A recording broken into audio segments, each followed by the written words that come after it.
Was after 43 days of elections across the country, often in sizzling heat, today is most definitely the calm before the storm. That is to resume tomorrow. It's the day of silence when parties and netas can no longer campaign in the seventh and the final phase, which has been completed. We've seen how the Prime Minister is making use of his time to meditate at Kanyakumari, but some other politicians have turned psephologists before the big exit polls tomorrow. Now on Times Now, we also are now going to play out some of those India bloc voices, the India bloc leaders, what they have to say and what they are predicting. देखिए, देश के प्रधानमंत्री जी और BJP के लोगों ने सबसे ज्यादा आरक्षण के साथ खिलवाड़ की। सरकारी नौकरियां इसीलिए नहीं दे रहे हैं जिससे उन्हें आरक्षण न देना पड़े। सीटों 140 से ज्यादा सीटें बीजेपी नहीं जीत रही।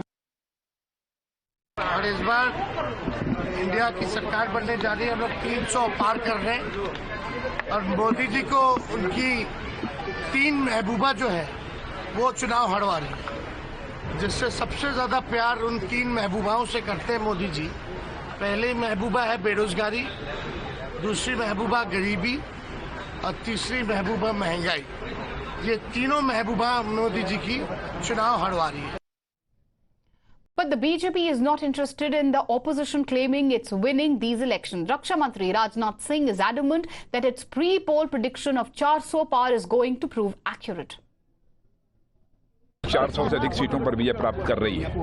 मैं पूरी तरह से आश्वस्त हूँ। इंडिया गठबंधन का बैठ उनकी पराजय सुनिश्चित है। एक सवाल और वैसे पहले से ही इंडिया गठबंधन तो बिखरा हुआ है, नाम के लिए केवल इंडिया गठबंधन।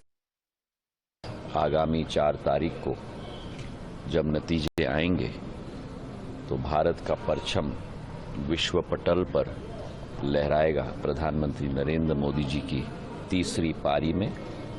और तीसरी पारी में जो प्रधानमंत्री जी ने सदैव कहा है कि भारत को तीसरी बड़ी आर्थिक शक्ति के रूप में 2027 तक उभारने का संकल्प लेके प्रधानमंत्री जी के नेतृत्व में हम सब कार्यकर्ता के रूप में आगे बढ़ेंगे।